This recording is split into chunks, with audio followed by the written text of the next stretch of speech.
गणेश शारदा देव सद्गुरु सज्जनस्तथा आराध्य दैवतं सूर्यं सर्वमे रघुनंदन कृपा कटाक्षाची किरणे मोह समुद्राचे आटणे घडे जैत्या श्रीकृष्णे बंधू तयाते श्रीराम जयांचे करिता स्मरण होय सकल विद्यांचे अधिकरण ते बंधू या श्री शरण श्री गुरुंचे जय जय रघुवीर समर्थ।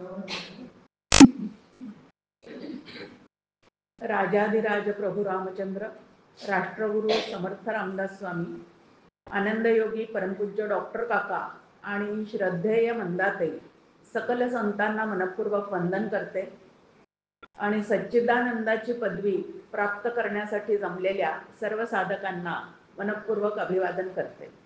जुने ठेवणे मीपणे आकळेना अशा 5 श्लोकांच्या गटाचा अभ्यास आपण परवापासून करत आहोत। आज आपण त्याच्या पुढचे 3 श्लोक पाहणार आहोत। पहिल्या श्लोकामध्ये आपण पाहिलं की श्रेष्ठ लोक म्हणजे व्यास, त्यानंतर सर्व ऋषीमुनी, आद्य शंकराचार्य आणि सगळे संत यांनी जे स्पष्टपणे सांगून ठेवलेलं आहे त्याच्याकडे आम्ही दुर्लक्ष करत असल्यामुळे चित्तामध्ये असलेलं अज्ञान जे आहे ते जसंच्या तसं शिल्लक राहत चाललेलं आहे आणि त्यामुळे देहबुद्धी ही कायमची आमची डोकं वर काढून असते आणि जीवभावातून देहबुद्धीतून केलेलं कर्म जे आहे ते तुम्हाला आम्हाला सातत्याने बंधनामध्ये टाकत राहतं। त्यानंतर आपण पाहिलं की भ्रमे नाढळे वित्त ते गुप्त झाले। अत्यंत आनंदघन असणारा परमात्मा हे आपलं स्वतःचं स्वरूप आहे, म्हणजे आनंद हीच आपली खरी संपत्ती आहे। पण ती संपत्ती मात्र काम क्रोधादी लोभ इत्यादी विकारांच्या खाली जणू काही दडपल्या गेल्यासारखी झालेली आहे आणि तुम्ही आम्ही मात्र आनंद घन असूनही जीवनामध्ये एक धागा सुखाचा आणि 100 धागे दुःखाचे ह्या पद्धतीचं गीत गात राहतो आहोत। त्या आता जोपर्यंत देहबुद्धीतून आपली सुटका आपण करून घेत नाही, आपण खाली अंडरलाईन करायचे, देहबुद्धीतून आपली सुटका आपण करून घेत नाही। सांगणाऱ्यांनी सांगून ठेवलेलं आहे, त्याचं स्पष्टीकरण करणाऱ्यांनी वारंवार ते केलेलं आहे, पण मी माझ्यासाठी ते किती उपयोगात आणलं आहे हे जास्ती महत्त्वाचं आहे। तर जोपर्यंत देहबुद्धी आपली कमी होत नाही तोपर्यंत आत्मा हे माझं स्वरूप असून सुद्धा माझ्या ते लक्षात येत नाही। म्हणून देहबुद्धी जोपर्यंत जात नाही तोपर्यंत आपल्या खऱ्या स्वरूपाचं ज्ञान जे आहे ते तुम्हाला आम्हाला होत नाही। पुढे समर्थ म्हणतात की पुढे पाहता सर्वही कोंदलेसे अभाग्यास हे दृश्य पाषाण भासे अभावे कदा पुण्य गाठी पडेना जुने ठेवणे मीपणे आकळेना। पुढे पाहता सर्वही कोंदलेसे, श्रुती माऊली आपल्याला वारंवार सांगते की नेह नानास्ति किंचन किंवा सर्वम खल्विदम ब्रह्म, की एका ब्रह्माशिवाय या संपूर्ण जगतामध्ये दुसरं कुठलंही काहीही नाही। इतकं ते सगळ्या संतांना स्पष्ट प्रत्यक्ष अवगम्य असं सगळ्या संतांसाठी हे ब्रह्म जे आहे ते जगामध्ये ब्रह्म दिसे उघडे या पद्धतीने ते त्यांचा अनुभव जो आहे तो आपल्या समोर मांडून ठेवतात। समर्थ रामदास स्वामींचं आराध्य दैवत प्रभू रामचंद्र होतं, म्हणून ब्रह्माचं विषयी वर्णन करताना ते राघव किंवा राम ह्या पद्धतीचा शब्द जो आहे त्याची योजना करतात। मग समर्थही आपला अनुभव सांगतात, नभी वावरे जो अनुरेणू काही रीता ठाव या राघवे विण नाही। आता इथला राघव म्हणजे वाच्यार्थाने राम आणि लक्षार्थाने ब्रह्म आहे। मग तेही सांगतात की सर्वत्र काय आहे तर तो रामच घनदाट भरलेला आहे। त्यानंतर तुकाराम महाराज सांगतात सर्वत्र संचले विठ्ठले गा, की एका विठ्ठलाशिवाय जगात कुठेही काहीही नाही. आता इथला विठ्ठल सुद्धा वाच्यार्थाने विठ्ठल आणि लक्षार्थाने ब्रह्म आहे. म्हणजे ब्रह्माशिवाय या जगतात दुसरं काहीही नाही. ज्ञानेश्वर माऊली आपल्याला सांगतात, भरला घनदाट हरी दिसे. आता एकाच्या म्हणण्यावर विश्वास बसत नसेल तर तीन तीन संत आपल्याला तीच गोष्ट सांगत आहे, तेव्हा तरी आपण त्याच्यावर श्रद्धा विश्वास ठेवावा की नाही. परत अभंग पण आहे, जगामध्ये ब्रह्म दिसे उघडे. आता यातही स्वतःचा अनुभवच व्यक्त केलेला आहे. मग आता 3-4 संत ज्या वेळेला तेच तेच सांगतात, त्यावेळेला त्यात काहीतरी सत्य असलं पाहिजे, तथ्य असलं पाहिजे, असं लक्षात घेऊन आम्ही सुद्धा, आम्हाला दृश्य सत्य वाटत असलं तरी त्यात दृश्य नसून ब्रह्म आहे असा विचार करायला काही हरकत आहे का? पण तरी करतो का? दुसरा प्रश्न आपल्या समोर आहे की असा विचार करायला काही हरकत आहे का? पण आपण करत नाही तसा विचार. आपल्याला हे दृश्य जगत जे आहे तेच सातत्याने सत्य वाटत जातं. आता खरोखरच काल जसं आपण पाहिलं की देह हा एक भास आहे, तसं हे संपूर्ण जगत सुद्धा कसं आहे तर भासमय आहे. म्हणजे उत्पत्तीपूर्वी नव्हतं आणि प्रलयानंतर राहत नाही, हा एक भाग झाला. आणि दुसरं त्याच्यामध्ये सतत बदल आहे. जिथं सतत बदल असतो ते कसं असतं तर अनित्य असतं, अशाश्वत असतं, नाशवंत असतं, सत्य नक्कीच नसतं. मग आता वस्तू पाहतो आपण, व्यक्ती पाहतो, परिस्थिती पाहतो, हे अखंड राहणारं आहे का सतत बदलणारं आहे?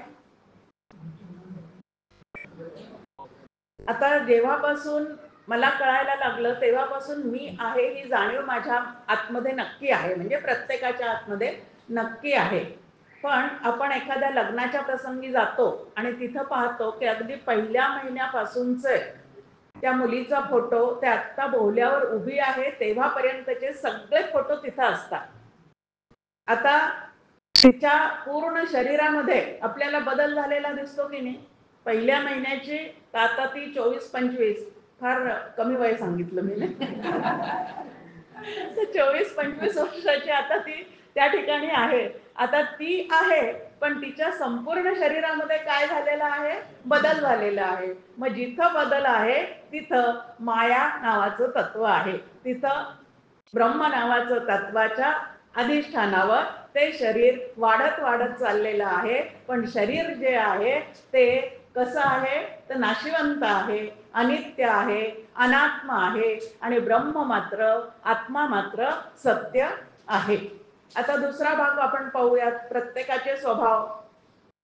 आता ज्या वेळेला मला प्रवचन करताना माझे मोठे मोठे असणारे नातेवाईक पाहतात ना, त्यावेळेला ते म्हणतात लहानपणी इतकी भूमी होती, एक शब्द बोलत नव्हती. म्हणजे आता बदल झालेला आहे की नाही?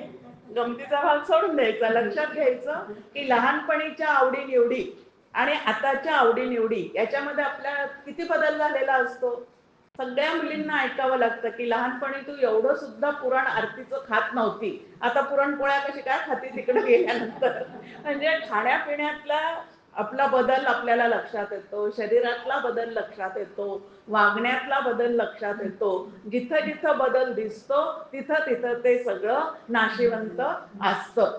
मग आता जे नाशिवंत आहे त्याला प्रत्येक नाशिवंत गोष्टीच्या मागे एक शाश्वत असणारं तत्व आहे. प्रत्येक गतिशील असणाऱ्या गोष्टींच्या मागे एक स्थिरपणे राहणारं एक तत्व आहे. आणि ते स्थिरपणे राहणारं जे तत्व आहे त्याच्याकडे संत अखंड लक्ष ठेवतात. अलक्ष्यासी लावावे लक्ष. त्यांचं लक्ष जे आहे ते सारखं तिकडं असतं आणि तुमचं आमचं जे लक्ष आहे ते मात्र उपाधीकडे असतं. आता शरीर ही उपाधी आहे, अंतःकरण ही उपाधी आहे आणि या दोन्हीमध्ये बदल आहे हे आता आपण पाहिलेलं आहे. आणि मग ज्ञानेश्वर माऊली आपल्याला सांगतात, या उपाधी माझी गुप्त चैतन्य असे सर्वगत, ते तत्वज्ञ संत स्वीकारिती, म्हणून ते आनंदात असतात. आणि डॉक्टर काका गमतीने म्हणतात, देशमुख नाकारिती म्हणून दुःखी होती. उपाधीकडे सातत्याने लक्ष ठेवून तेच सत्य आहे अशा भ्रमातून जोपर्यंत मी माझी सुटका करून घेत नाही तोपर्यंत कितीही प्रयत्न केले तरी सुद्धा अंतःकरणातलं दुःख जे आहे ते अजिबात कमी होत नाही. पण आत असणाऱ्या चैतन्याकडे जर आम्ही लक्ष ठेवलं, म्हणजे अलक्ष्यासी लावावे लक्ष, या पद्धतीने तिकडं सारखं जर आमचं लक्ष असेल, म्हणजे शरीराचं रंगरूप बाजूला करणे फक्त विचाराने, प्रत्यक्षात काही इथं असं करायचं नाहीये, पण विचाराने शरीराचं रंगरूप बाजूला करणे आणि विचाराने त्यांचा स्वभाव सुद्धा बाजूला केल्यानंतर आतमध्ये जे चैतन्य आहे ते सर्वत्र सदा सम, आणि अशा सर्वत्र सदा समत्वाने असणाऱ्या तत्वाकडे पाहणे म्हणजे जुन्या ठेवण्याची ओळख करून घेणे. इथं जुने ठेवणे शब्द म्हणजे ब्रह्म आलेला आहे, मग जुन्या ठेवण्याची ओळख करून घेणे. आता इथं पहा, आपल्या समोर माईक आहे, ट्यूबलाईट आहे, त्यानंतर अजून छोटा दिवा पण आपल्याला दिसतो या ठिकाणी. आता इथे हे सगळे विजेची उपकरणं आहेत, याची उपाधी वेगळी वेगळी आहे. माईक वेगळा आहे दिसायला, ट्यूबलाईट दिसायला वेगळा आहे, पण दोन्हीमध्ये वीज समानत्वाने आहे की नाही. आता ही वीज जशी घरामध्ये तुमच्या आमच्या समानत्वाने असते, कुठं एसी आहे, कुठं फ्रीज आहे, कुठं ओव्हन आहे, कुठं मिक्सर आहे, कुठं इलेक्ट्रिकवरची शेगडी आहे, हे सगळे नामरूपाने वेगळे वेगळे त्या ठिकाणी आपल्याला दिसत आहेत, पण प्रत्येकाच्या आतमध्ये एक तत्व मात्र समान आहे, ते वीज. तसंच इथं तुम्ही आम्ही जेवढे बसलेले दिसतो ते नामरूपाने भिन्न आहोत, स्वभावाने भिन्न आहोत, जातीने भिन्न आहोत, वागायला बोलायला भिन्न आहोत, आश्रमाने भिन्न आहोत, पण आत्मचैतन्याच्या दृष्टिकोनातून जर विचार केला तर सर्वत्र सदा समत्वाने भरलेलं जे आत्मचैतन्य आहे ते तुमचं आमचं सगळ्यांचं स्वरूप आहे. आता त्या स्वरूपाकडे लक्ष ठेवणे याला साधना असे म्हणतात, आणि स्वरूपाकडे लक्ष न देता सतत बदलणाऱ्या रूपाकडे बघत राहणे याला भ्रमात अडकणे असं म्हणतात. मग आता आम्हीच ठरवायचं आहे, आम्हाला भ्रमात अडकायचं आहे का चैतन्याकडे लक्ष ठेवून आम्ही मुक्त व्हायचं आहे. दोन्हीही गोष्टी आमच्या आतच आहे, फक्त विचार वेगळा करावा लागतो. जो आजपर्यंत मी केला त्याच्यातून मला खरोखरी समाधान प्राप्त झालेलं आहे का? आता आजपर्यंत आम्ही कशा कशात अडकलेले आहोत? स्वतःच्या शरीरामध्ये म्हणजे देहबुद्धीत अडकून आहोत, स्वतःच्या स्वभावात अडकून आहोत, माझी माझी माणसं जे म्हटलेलं आहे त्यांच्यामध्ये अडकून आहे, मी मिळवलेल्या संपत्तीमध्ये अडकून आहे. आता इथं प्रत्येकाचं वय 60च्या पुढचं, प्रत्येकाचं वय 60च्या पुढचं आहे. मग 60 वर्ष ज्याच्या अनुसंधानाने आम्ही जीवन जगलो त्याच्यातून मला खरोखरीच खूप आनंद, शांती, तृप्ती, समाधान, सर्वाभूती प्रेम यातलं काहीतरी प्राप्त झालेलं आहे का? थोडा थोडा प्रपंचातल्या सुखाचा अनुभव प्रत्येकाला असतो, पण ते सुख सुद्धा कायमस्वरूपी कधीच राहत नाही. अगदी जन्माला आलेलं मूल जेवढा आनंद देतं तेवढं ते वाढवायला लागलं की नंतर काय होतं, जसं मोठं होतं तसं तेवढा आनंद तुम्हाला आम्हाला त्याच्याकडून प्राप्त होऊ शकत नाही. मग आता इथं हे सगळ्या गोष्टी ज्या आहेत त्या अशा पद्धतीच्या आहेत, आणि चैतन्य नावाचं तत्व जे आहे ते मात्र अखंड आनंदघन असणारं असं तत्व आहे, आणि प्रत्येक जीवाच्या आतमध्ये व्यापून आहे. मग प्रत्येक जीवाच्या आतमध्ये व्यापून असणारं असं तत्व जो पाहतो तो सहज श्लोक लिहून जातो, ज्या ज्या स्थळी हे मनराय माझे त्या त्या स्थळी हे निजरूप तुझे, की जिथं जिथं लक्ष जातं तिथं तिथं त्यांना ब्रह्मच दिसतं. आता ब्रह्माचे 3 लक्षणं आपण पाहिलेले आहेत, सद्घन, चिद्घन, आनंदघन. हे जे ब्रह्म आहे सद्घन, चिद्घन, आनंदघन, 3 आपल्या समोर ठेवलेले आहे, सत्ता ठेवलेल्या आहेत. एक पारमार्थिक सत्ता, दुसरी प्रातिभासिक सत्ता, तिसरी व्यावहारिक सत्ता. आता एक जीवरचित सृष्टी आहे, एक ईश्वर रचित सृष्टी आहे. आता सद्घन, चिद्घन, आनंदघन असणारं असं जे परमार्थ तत्व आहे ते ज्या वेळेला ईश्वरी सत्तेत येतं त्यावेळेला त्यामध्ये थोडा बदल करून अस्ति, भाती आणि प्रिय असं त्याला म्हणतात. आता म्हणजे काय, दृश्य जगतातला कुठलाही पदार्थ ज्या वेळेला माझ्या समोर येतो त्यावेळेला तो 5 गोष्टींनी युक्त होऊन माझ्या समोर आलेला असतो. एक अस्ति, दुसरं भाती, तिसरं प्रिय, चौथं नाम आणि 5वं रूप. आता यातले नाम आणि रूप जे आहे ते मायेचं देणं आहे आणि अस्तिभाती प्रिय जे आहे ते ब्रह्माचं लक्षण आहे. ब्रह्माची जी सत्ता म्हणजे सत्तत्व आहे ते ईश्वर रचित सृष्टीमध्ये अस्थिरूपाने येतं आणि जे अस्थिरूपाने आहे ते तुमच्या आमच्या समोर ज्या वेळेला पदार्थ रूपाने प्रगट होतं त्यावेळेला आम्ही त्याला अस्तित्व असं म्हणतो.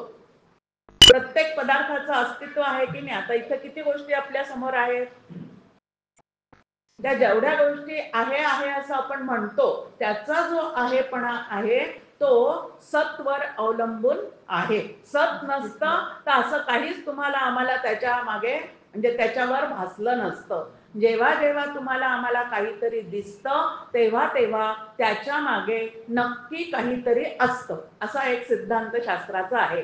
जेव्हा जेव्हा काही दिसतं तेव्हा त्याच्या मागे नक्की काहीतरी असतं. मग ज्या अर्थी आम्हाला जग दिसत चाललं तेव्हा या जगाचं काहीतरी मागे कारण असलं पाहिजे. आता कार्यकारण भावनातही ते अडकत नाही, भावातही ते अडकत नाही, पण काहीतरी असतं तेव्हा काहीतरी दिसतं, हा नियम आहे. रज्जू असते तेव्हा सर्प दिसतो, शिंपली असते तेव्हा चांदी दिसते आणि वाळलेलं झाडाचं खोड असतं त्यावेळेला त्याच्यावर स्थाणुपुरुष म्हणून काहीतरी तुम्हाला आम्हाला दिसतं. म्हणजे काहीतरी असतं तेव्हा काहीतरी दिसतं. आता त्यांचा संबंध कसा आहे तो विषय जो आहे तो वेगळा आहे. आपण आता फक्त एवढंच पाहूयात की काहीतरी असतं तेव्हा काहीतरी दिसतं. मग आता आपण पाहतो की जे दिसतं ते भासमान आहे आणि जे असतं ते शाश्वत आहे. 2 गोष्टी आपल्या समोर आहेत. जे दिसतं ते भासमान आहे पण त्याच्या मागे जे असतं ते मात्र अखंड असणारं असं तत्व आहे आणि असं जे सत नावाचं तत्व आहे त्याच्याकडे संत नेहमी लक्ष ठेवतात आणि त्याला लागून असणाऱ्या ज्या दुसऱ्या गोष्टी दिसत राहतात त्या मात्र सगळ्या नाशिवंत आहेत असं लक्षात ठेवतात. आता जगामध्ये 2 गोष्टी आपल्या समोर आहेत. एक ब्रह्म सत्यानृते मिथुनी कृत्वा असं शंकराचार्यांनी त्याचं भाष्य केलेलं आहे. हे संपूर्ण जग जे आहे ते सत्य आणि असत्य म्हणजे अनृत अशा दोन्ही गोष्टी एकत्र आल्यामुळे हे सगळं दृश्य जगत तुम्हाला आम्हाला दिसायला लागलेलं आहे. आता ह्यात ज्या 2 गोष्टी आहेत त्यातलं दृश्य जे आहे ते नाशिवंत आहे आणि या दृश्याचं जे अधिष्ठान आहे ते मात्र सत्य आहे. आता घटाच्या मानाने माती शाश्वत आहे की नाही.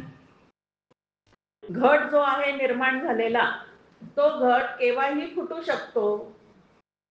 मग त्याच्या आधी जी माती होती ती जास्ती शाश्वत आहे. अगदी ह्याच पद्धतीने विचार करत जायचं आणि माझा स्थूल देह, माझा सूक्ष्म देह, मला येणारा गाढ झोपेचा अनुभव म्हणजे कारण देह आणि शब्दांच्या साह्याने मला ब्रह्म माया सगळं समजायला लागल्यावर मी ज्या वेळेला त्या ब्रह्माशी एकरूप होण्याचा प्रयत्न करते तेव्हा निर्माण झालेला महाकारण देह. कारण हा देह इतरांच्या अनुभवाला नाहीच आहे. जे साधना करतात त्यांच्या अनुभवाला मात्र तो नक्की आहे, पण जे कधीही साधनेच्या फंदात पडत नाही त्यांना महाकारण देहाचा अनुभव येणे शक्य नाही. मग आता हे 3 देह जे आहेत ते 3 देह त्या अवस्था हे सगळं नाशिवंत आहे, पण ज्याच्या सत्तेवर ते तुम्हाला आम्हाला अनुभवाला येतं ते मात्र सत्य आहे. मग आता इथं आपल्या समोर म्हटलेलं आहे की जे अभागी आहेत त्यांना फक्त जडच गोष्टी दिसत राहतात. अभाग्याचं हे दृश्य पाषाण भासे. आता पाषाण म्हणजे जड आणि दुसरं तत्व आहे चेतन. आता दोन्ही मध्ये श्रेष्ठ काय आहे. तेवढा विवेक आमच्या जवळ असतो बरं का. जड आणि चेतन विवेक ज्याला म्हणतात तो सहजच तुमच्या आमच्या जवळ असतो. कसं तर उदाहरण आहे आपल्या समोर. रस्त्याने आपण चाललेले आहोत, एखाद्या स्कूटरला जोरदार असा धक्का दुसऱ्या व्हेकलचा बसला आणि स्कूटरवर चालवणारा जो आहे तो पडला, तर आम्ही सगळ्यात पहिल्यांदा कोणाचा विचार करतो. त्याला उचलण्याचा, व्यवस्थित करण्याचा. जो सचेतन जीवात्मा आहे त्याला आधी उचलतो आता हा जो सचेतन जीवात्मा आहे त्याला त्या ऍक्सिडेंटच्या वेळेला जर काही जबरदस्त मार लागलेला असेल आणि आपण त्याला डॉक्टरांकडे नेलं तर त्यांनी तपासणी केल्यावर ते म्हणतात यांचा एवढा पाय कापूनच टाकावा लागेल. आता सचेतन जीवात्मा, आता त्याचं शरीर रूपी अवयव श्रेष्ठ आहे का त्याचा जीव धारण करणं जास्ती श्रेष्ठ आहे? मग आपण त्या ठिकाणी म्हणतो तो अवयव गेला तरी चालेल. म्हणजे शरीरापेक्षा श्रेष्ठ काय आहे? आतलं जे सचेतन तत्व आहे ते जास्ती श्रेष्ठ आहे. इथपर्यंत तुमचा आमचा माणुसकी असणाऱ्या लोकांचा तिथपर्यंत विचार आपण करू शकतो. पण त्याच्या पुढे ह्या सचेतन असणाऱ्या जीवात्म्यामध्ये सुद्धा एक केवल चेतन नावाचं तत्व आहे आणि तिथपर्यंत पोहोचणं ह्याला जुने ठेवणे आकळणे असं म्हणतात. आता सचेतन जीवात्म्यामध्ये एक बुद्धी नावाचं तत्व आहे आणि दुसरं त्या बुद्धीत प्रकाशित झालेलं आत्मचैतन्य आहे. या दोन गोष्टी एकत्र आहे. त्यातलं बुद्धी नावाचं तत्व चेतन आहे का जड आहे?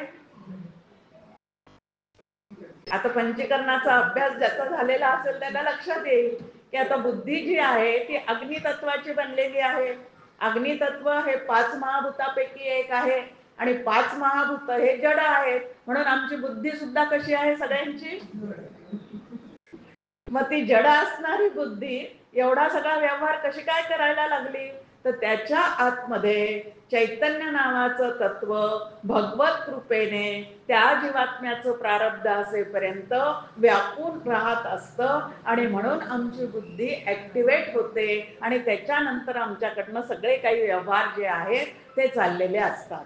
पण ती बुद्धी सुद्धा कोणामुळे प्रकाशित होते? तर आत्मचैतन्याच्या प्रकाशामध्ये ती बुद्धी प्रकाशित होते आणि मग तिला चांगलं वाईट सगळं कळायला लागतं. मग सगळ्यात श्रेष्ठ तत्व कुठलं आहे?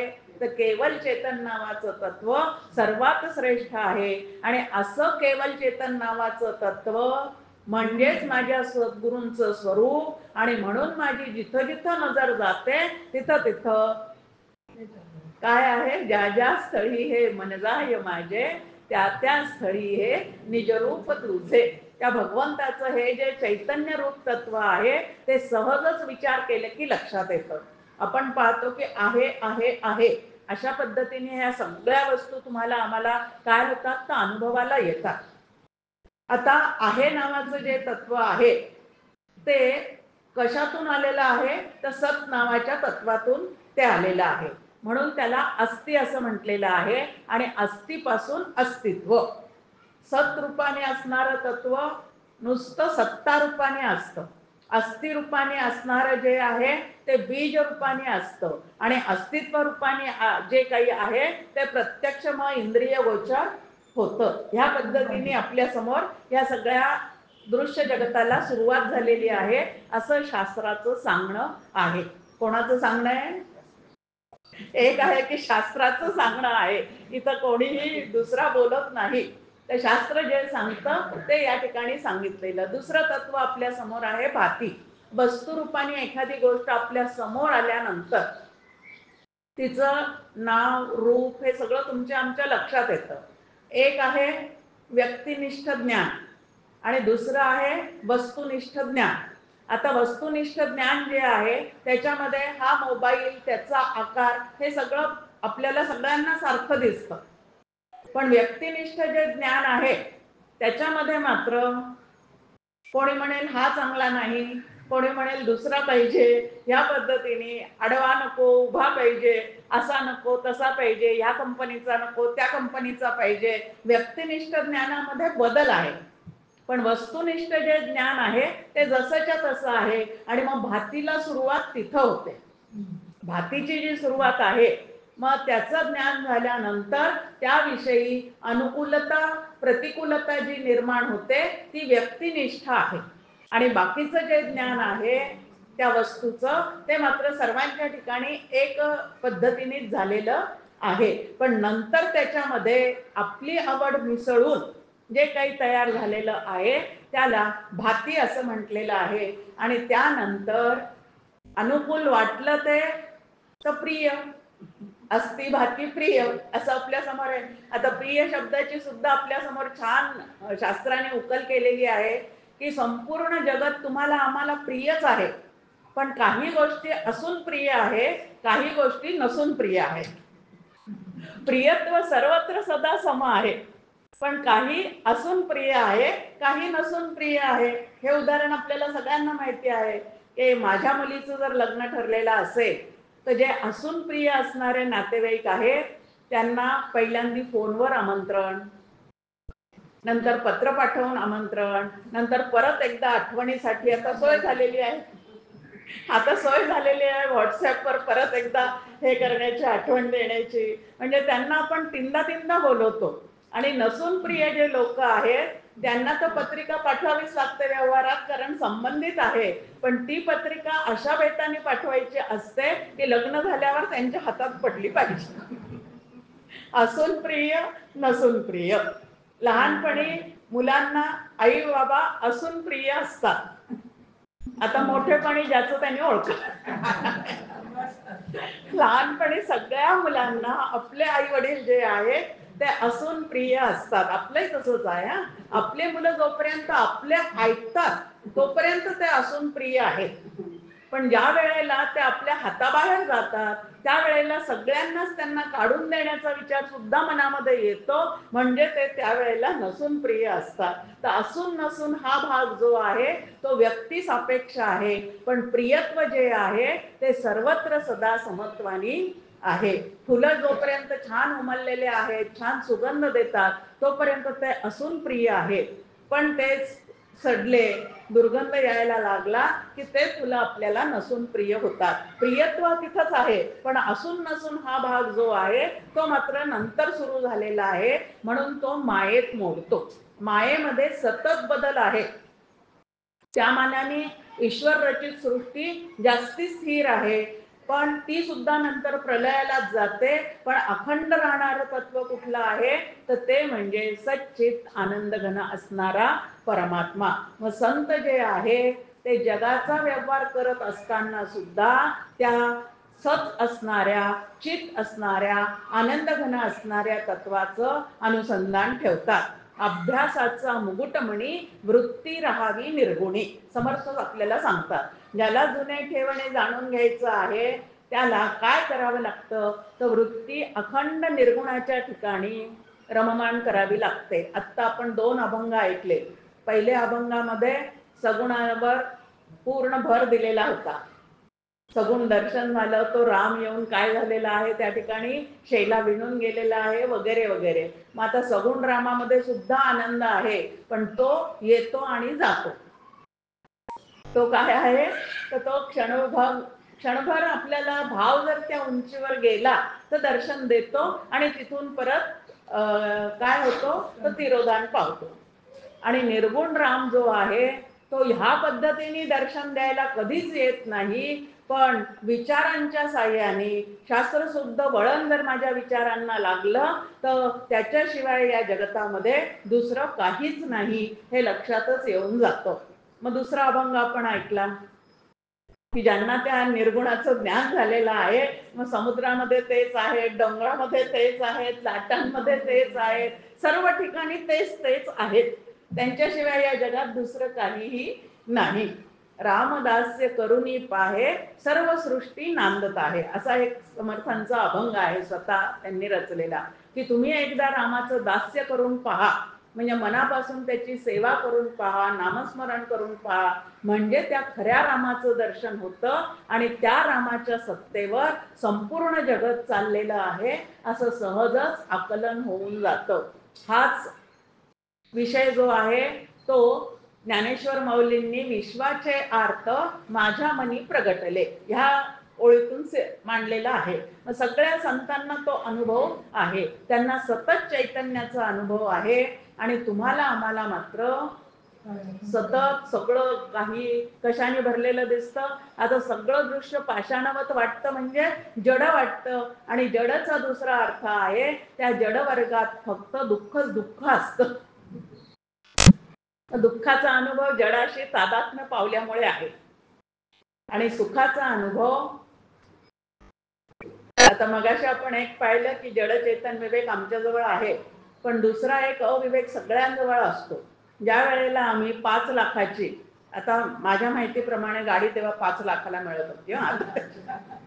आताच्या किमती भरपूर भरपूर आहेत, पण 5 लाखाची गाडी घरात ज्या वेळेला आणली जाते त्यावेळेला गाडीवर जास्ती प्रेम आहे, मुलांवर पत्नीवर जास्ती प्रेम राहत नाही. कारण 5 लाख एकदम दिसतात आणि मग त्याला धक्का लागला तर वाईट वाटतं, पण आपण ओरडण्यामुळे समोरच्याला धक्का लागेल हे मात्र विसरून गेलं जातं.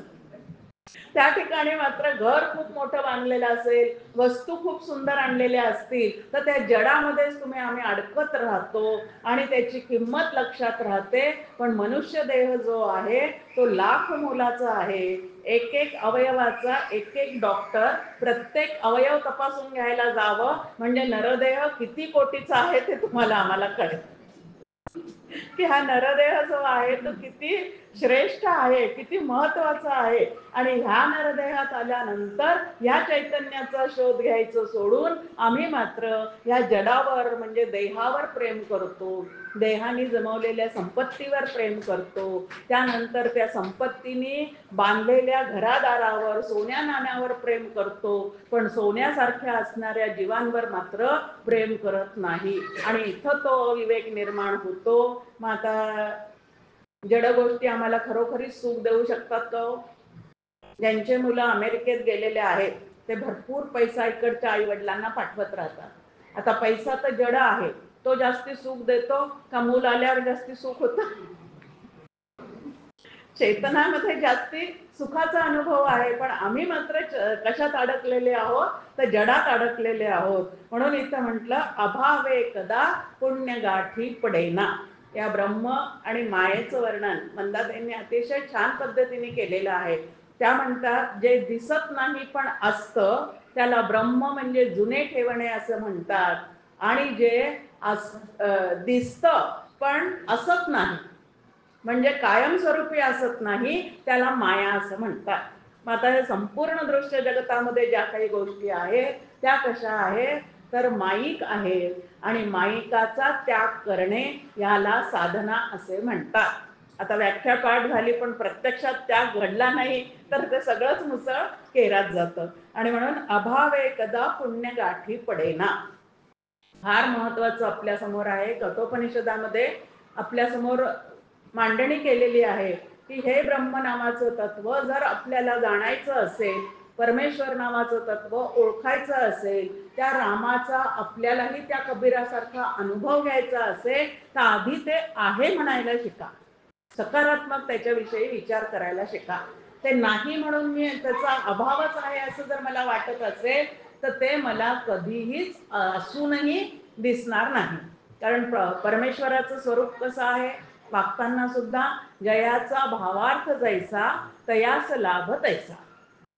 तुम्ही जसा भाव धारण कराल तसा तो तुमच्या समोर येतो. मग तुम्ही जर त्याला दगडच समजत असाल तर त्या पांडुरंगामध्ये पंढरपूरला गेल्यावरही आम्हाला चेतन तत्व दिसत नाही, आम्हाला मात्र तिथलं घाण झालेली चंद्रभागा दिसते, गल्ल्या खराब झालेल्या दिसतात, बाकी सर्व गोष्टी दिसतात, पण तिथला पांडुरंग दिसत नाही. आणि संतांना मात्र बाकी काही दिसत नाही, तर त्यांना फक्त तिथला पांडुरंग, आणि तोही कसा आहे ते हे परब्रह्म विटेवरी.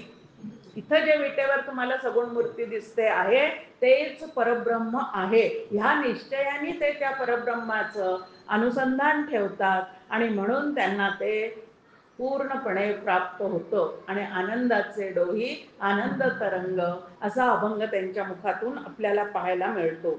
मग जोपर्यंत ते आहे असं आम्ही गृहीत धरत नाही, श्रद्धा ठेवत नाही, तोपर्यंत ते आम्हाला कधीच प्राप्त होऊ शकणार नाही. भाव शब्दाचा अर्थ आहे भगवंताच्या अस्तित्वाच्या निश्चयाला भाव असं म्हणतात. श्रद्धा या शब्दाचा अर्थ सुद्धा आपल्या समोर आहे. श्रद्ध म्हणजे सत्य आणि धी म्हणजे बुद्धी, बुद्धीत झालेला सत्याचा निश्चय याला श्रद्धा असं म्हणतात. आता अशा ज्या वेळेला व्याख्या शास्त्राच्या आमच्या समोर येतात तेव्हा मी श्रद्धाळू आहे हे म्हणताना खूपच विचार केला पाहिजे. की मी श्रद्धावंत आहे, श्रद्धाळू आहे, मग खरंच माझा तेवढा भाव आहे का? देह जाओ अथवा राहो, पांडुरंगी दृढ भाव, असा भाव माझा त्या ठिकाणी आहे का भगवंताच्या स्वरूपावर, की तो नक्की आहे, माझं काय व्हायचं असेल ते होऊ दे, पण भगवंत नावाचं तत्व जे आहे ते आहे आहे आणि आहे, असा निश्चय माझ्या जवळ असेल तर मी भाविक आहे, आणि असा निश्चय माझ्याजवळ नसेल तर मी अभाविक आहे, असं त्याचं उत्तर आपल्या समोर इथं ठेवलेलं आहे. जोपर्यंत त्याच्यावर श्रद्धा ठेवत नाही आणि श्रद्धायुक्त अंतःकरणाने भावभक्तीने जे काय मला करायचं आहे त्याच्यासाठी, मग पूजा असेल, भजन म्हणणं असेल, त्यानंतर अजून काही सत्कार्य करायचं असेल, ते सगळं जर त्याच्यावर भाव ठेवून केलं तर हळूहळू शुद्ध पुण्य जमत जातं. बहुत सुकृताची जोडी तेव्हा विठ्ठल आवडी, असा सुकृत, आणि तेही कशातून? त्याच्यावर श्रद्धा आणि भाव ठेवून केल्यावर जे निर्माण होईल ते शुद्ध पुण्य होतं, आणि जिथं शुद्ध पुण्य गाठी जमा होतं तिथं जुने ठेवणे आकलन होऊन जातं. आकलेना शब्दाचा अर्थ आहे समजत नाही, आणि आकलन होणे शब्दाचा अर्थ आहे कळलं आहे. आकलन होत नाही, आकलन झालेलं आहे, त्याचा दुसरा आपल्या समोर बोध, की त्याचा आता बोध झाला म्हणजे काय झालं, आतमध्ये ते पूर्ण पटलं, या अर्थाने तिथं ते आलेलं आहे. पुढे समर्थ म्हणतात, जयाचे तया चुकले प्राप्त नाही, जे जुनं ठेवणे शोधण्यासाठी तुम्हाला आम्हाला समर्थ प्रवृत्त करत आहे ते जुने ठेवणे म्हणजे ब्रह्म, हे काही पदार्थ रूप नाही. जे आपण संतांकडे गेलो, विठ्ठलांकडे गेलो आणि त्यांनी झोळीतून काढून आपल्या समोर टाकलं, असं ते आहे का? असं ते अजिबात नाही. ते सगळ्यांचं स्वरूप आहे, प्रत्येक जीवाचं ते स्वरूप आहे, म्हणून त्याला नित्य प्राप्ताची प्राप्ती असं म्हणतात. ते तुमचं आमचं स्वरूपच आहे, पण त्याचं विस्मरण झालेलं असल्यामुळे आता भगवंताचं स्मरण करून परत तिथपर्यंत जाण्याची वेळ जी आहे ती तुमच्या आमच्यावर आलेली आहे. विस्मरणामुळे स्मरण करायचं, कोणाचं स्मरण करायचं? ज्याच्या अखंड स्मरणात ते ब्रह्मतत्व आहे त्याचं स्मरण मी करत गेले तर त्याच्या कृपेने मला तर कधीतरी त्याचं स्मरण होऊन जाईल. मग ब्रह्माचं स्मरण म्हणजे ब्रह्म नावाचं तत्व नित्य प्राप्त आहे, फक्त अज्ञान बाजूला झालं. आता आपण कितीतरी असे तलाव पाहतो की तिथं पान वनस्पती खूप काय झालेली असते, जमा झालेली असते, शेवाळ जमा झालेलं असतं. आता त्या ठिकाणचं जे पाणी आहे ते त्या ठिकाणी आहेच आहे, फक्त दूर काय करायचं आहे आम्हाला? वरचं शेवाळ जे आहे किंवा पान वनस्पती जी आहे ती फक्त बाजूला सारली की खाली जे आहे पाणी ते तसंच आहे. ढग बाजूला झाले की सूर्य तसाच आहे. त्या सूर्याला काही निर्माण करावं लागतं का आम्हाला? फक्त आलेले ढग तिथं विरून गेले की त्या ठिकाणी सूर्याचं दर्शन तसंच आहे. तसंच इथं आमच्या चित्तातलं अविद्या आणि अज्ञान ह्या दोन गोष्टी गेल्या, जडावरची आसक्ती कमी झाली आणि चैतन्यावरची भक्ती वाढत गेली तर ते तिथंच आहे, तिथं काहीही वेगळं करावं लागत नाही. म्हणून जयाचे तया चुकले प्राप्त नाही, गुणे गोविले जाहले दुःख देही. आता देहबुद्धीचा पुढचा सूक्ष्म पदर या ठिकाणी समर्थ आपल्याला दाखवत आहे. तुमचा आमचा सगळ्या जीवांचा स्वभाव 3 गुणांनी युक्त आहे, सत्व रज तम, या 3 गुणांनी प्रत्येक जीवाचा स्वभाव युक्त आहे. ह्याच्या व्यतिरिक्त स्वभावात दुसरं काहीही नाही. फक्त त्या 3 गुणांपैकी 2 गुण दबलेले असतात आणि 1 गुण जो आहे तो वर आलेला असतो. जो गुण वर आलेला आहे त्याप्रमाणे संकल्प प्रेरणा निर्माण होतात आणि त्याप्रमाणे नंतर इंद्रियाद्वारे कृती होत राहतात. असा त्या गुणांचा स्वभावाचा आमचा संबंध आहे. संचित तैसी बुद्धी उपजे मनामध्ये, जे काही संचित आमच्या ठेवून दिलेलं आहे आम्ही त्याप्रमाणे त्या गुणांप्रमाणे प्रेरणा ज्या आहे त्या निर्माण होतात. मग त्या 3 गुणांचे 3 गोष्टी आमच्या समोर सांगून ठेवलेल्या आहेत. ते कुठलं आहे? सत्वगुणे भगवत भक्ती, रजोगुणे पुनरावृत्ती आणि तमोगुणे अधोगती बोलिली असे 3 याचं 3 आपल्या समोर ठेवलेले आहे. तुम्हाला जर भगवत भक्ती सिद्ध करायची असेल तर स्वभावातला तमोगुण रजोगुण मागे सारला पाहिजे आणि सत्वगुण जो आहे तो वर आला पाहिजे. परमपूज्य डॉक्टर काका गमतीने म्हणतात, तुमच्या आमच्यातला सत्वगुण नेहमी ऑक्सिजनवर असतो. नेहमी काय आणि बाकीचे 2 गुण जे आहे ते मात्र धष्टपुष्ट झालेले आहेत. आता भगवत भक्ती सिद्ध करायची आहे, जुनं ठेवणं माझं मला कळून घ्यायचं आहे, तर मला माझ्यातला सत्वगुण जो आहे तो वर आणावा लागेल. एकनाथ महाराजांचा अभंग आपल्या समोर आहे, रजतम मागे सारा सत्वगुणाचा लावा अंगारा. की सत्वगुण जर तुम्ही स्वभावातला वर आणला तर सत्वगुणाचं देणं एक सुख देतो आणि दुसरं ज्ञान देतो. या 2 गोष्टी सत्वगुणामध्ये प्राप्त करून घेण्याची व्यवस्था आहे. मग आता मला सुखरूप व्हायचं आहे, मला अखंड ज्ञानघन होऊन राहायचं आहे आणि सत्वगुण मात्र माझ्याजवळ अजिबात नाही, चालेल का? या 3 गुणांच्या बंधनामध्ये जीवात्मा अडकून पडलेला आहे, असं या ठिकाणी आपल्या समोर मांडणी आहे. की गुणे गोविले आणि त्याच्यामुळे ते दुःख सगळं निर्माण झालेलं आहे. हे 3 गुण, त्या 3 गुणांनी बनलेला स्वभाव म्हणजेच मी. आता या गुणांच्याच परिणामामुळे आवड आणि नावड अशा 2 गोष्टी आपल्या स्वभावामध्ये घट्टपणे निर्माण होतात. आणि आपल्याला लक्षात तरी येतं का हो, बाहेरच्या लोकांपेक्षाही माझ्या स्वभावाकडूनच मला जास्त दुःख प्राप्त होतं. येतंय का आपल्या कधी कोणाच्या लक्षात आहे?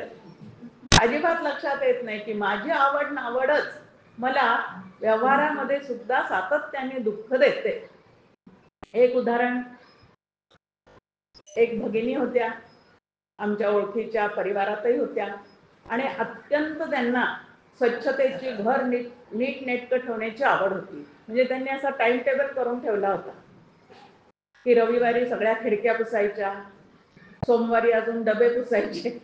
या पद्धतीने इतकी स्वच्छतेची आवड आणि त्या स्वच्छतेच्या आवडीचा इतका अतिरेक होता की एकुलती एक असणारी मुलगी आणि एकुलता एक असणारा नातू ज्या वेळेला त्यांच्या घरी यायचा त्यावेळेला भिंतीला तेल लागू देऊ नको, सोफा सेटवर पाय बाहेरून आलेले उमटू देऊ नको, या पद्धतीने त्या नातवाच्या मागे इतक्या लागायच्या की त्या गेल्या तरी तो नातू भेटायला आला नाही. आता आपण मगाशीच पाहिलं की जडावर प्रेम जास्ती आणि चेतनावर कमी. आता जास्ती महत्वाचं कोण होतं? चेतन असणारा, सचेतन असणारा नातू महत्वाचा आहे का हे सोफा सेट, घरदार हे महत्वाचं आहे? प्रेम कोणाला लावायचं आहे जास्तीत जास्त? पण हे आपण सगळे विसरून जातो आणि जडावरच्या प्रेमामुळे नातेवाईकांशी संबंध जे आहे ते आम्ही बिघडून टाकतो. या पद्धतीने की गुणा गोविले, इथे म्हटलं की त्या गुणांच्या बेडीमध्ये आम्ही सगळेजण अडकून पडलेले आहोत. आता हे 3 गुण जे आहेत ते ब्रह्माकडून आलेले आहेत का मायेकडून आलेले आहेत? मूळ माया नंतर गुणमाया, म्हणजे मायेतून आलेले आहेत. मग मायेचे मायेला देऊन टाकायचे. मग आपल्या समोर ज्ञानेश्वरीमध्ये ओवी आहे, तू गुणत्रया ते अव्हेरी, मी माझे हे न करी, एक आत्मसुख अंतरी विसंब झणे. या 3 गुणांचं जे काही देणं आहे, ज्या काही वृत्ती आहेत त्या त्यांच्या आहेत असं समज, ते माझं आहे असं समजू नको. मग आता 3 गुणांचा उपयोग करून व्यवहार जो करायचा आहे तो तुम्हाला आम्हाला जरूर करायचा आहे, पण हे गुण बोलावलेले असावेत. जे बोलावलेलं असतं त्याला लगेच निरोप देता येतो, त्याला लगेच निरोप देता येतो. आणि जे बोलावलेले नाहीत पण ठाण मांडून बसलेले आहेत त्यांना बाहेर काढणं जे आहे ते अत्यंत अवघड जातं. मग या 3 गुणांचा उपयोग करून आपल्याला व्यवहार जरूर करायचा आहे, परंतु त्या 3 गुणांच्या बेडीमध्ये मात्र न अडकता पुढे जायचं आहे. ह्याच्यासाठी समर्थ इथं आपल्या समोर म्हणतात, जयाचे तया चुकले प्राप्त नाही. आपल्याजवळच आपलं स्वरूप आहे, पण आधी देहबुद्धी होती, नंतर आता ही गुणबुद्धी आली.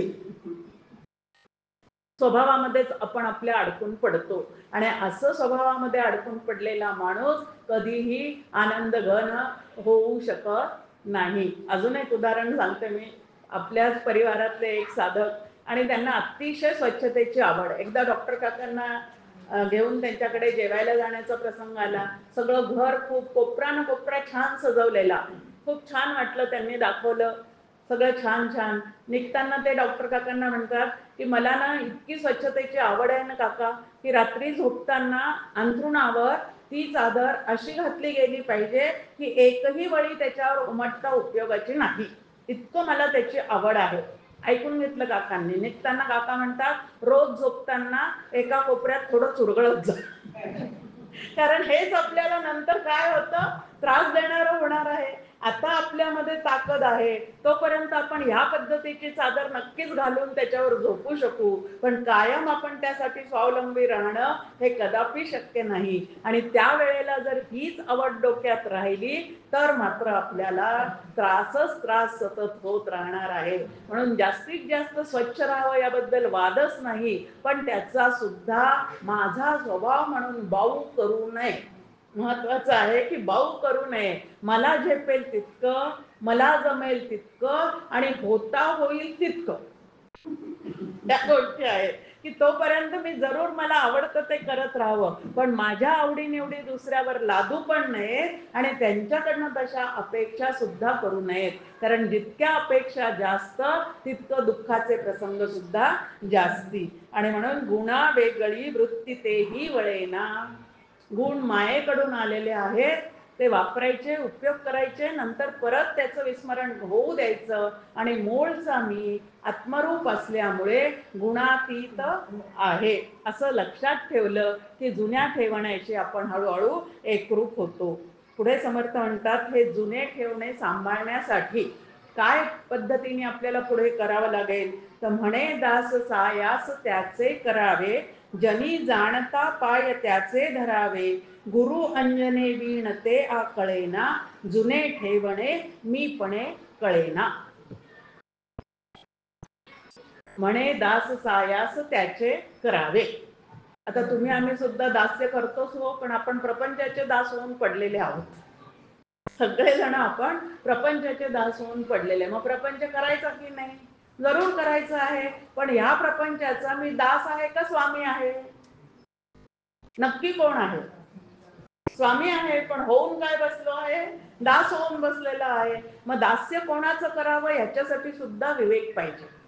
दास्य कोणाचं करावं ह्याच्यासाठी सुद्धा विवेकच असावा लागतो. मग कोणाचं दास्य करावं? तर जो जाणता पुरुष आहे. आता जाणता पुरुष आहे म्हणजे काय त्याने जाणलेलं आहे?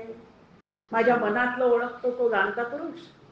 नाही तर जाणता पुरुष म्हणजे अनेक सिद्धी प्राप्त असलेल्या, आमच्या मनातलं ओळखणारा, आमचा भूतकाळ ओळखणारा, भविष्यकाळ सांगणारा, असं काहीतरी आमच्या डोक्यात येतं आणि मूळ मुद्द्यापासून आमची घसरण होते. इथं जाणता पुरुष म्हणजे, सर्वज्ञ पुरुष म्हणजे कोण? तर ज्याच्या सत्तेवर हे संपूर्ण जगत दृश्यमान झालेलं आहे, असं जे ब्रह्मतत्व आहे ते त्यांनी जाणलेलं आहे आणि त्याच्याशी जो एकरूप झालेला आहे असा जो महापुरुष आहे त्याचं दास्य करावं.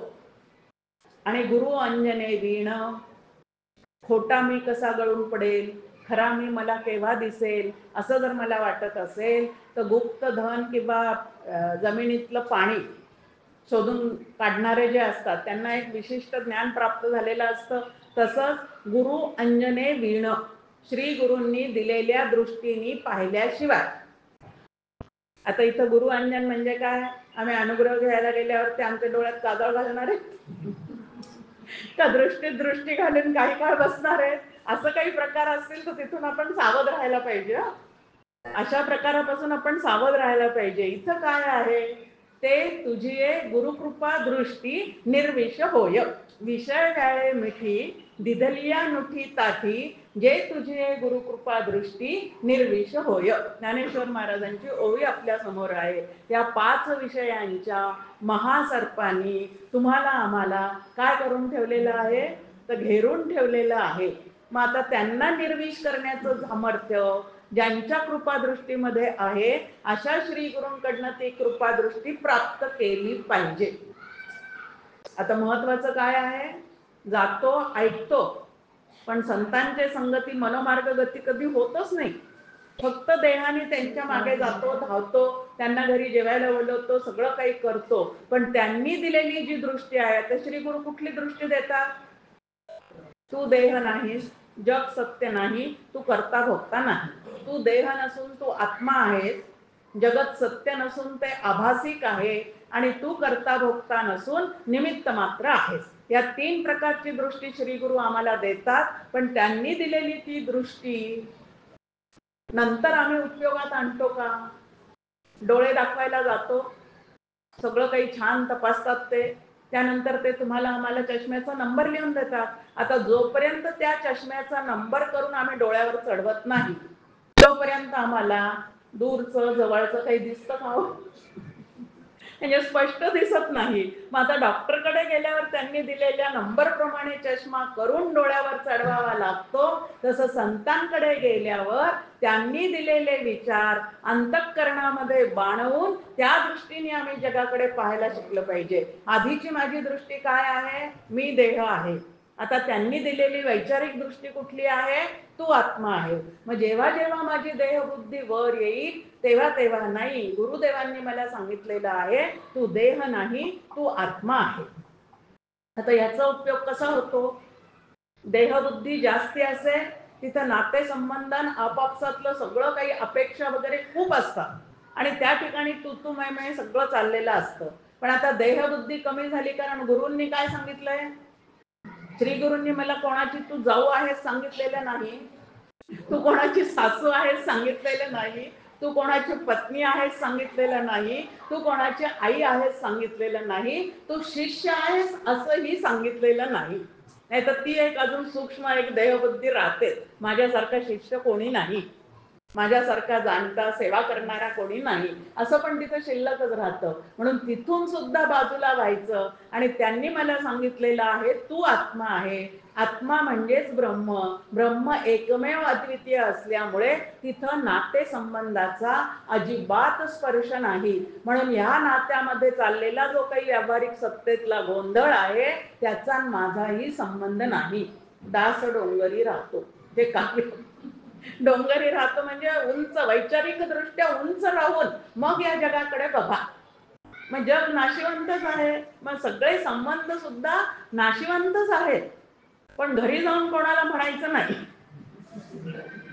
घरी जाऊन असं एकमेकांना ऐकवायचं नाही, पण आतून मात्र ते नक्की समजायचं आहे. आणि असे ज्या वेळेला वादाचे प्रसंग घरात येतील त्यावेळेला तो त्याच्या आईला बोलला. मी कोणाची आई नाही, कारण गुरुनी सांगितलेलं आहे व्यावहारिक सत्तेत आई म्हणून कर्तव्य पूर्ण पार पाडायचं आहे. पण असं ज्या वेळेला आंतरिक संघर्ष थांबवावा लागतो त्यावेळेला या गुरुवचनाच्या साह्याने आम्हाला आमचा आनंद टिकवता येतो. हे खूप महत्वाचं आहे.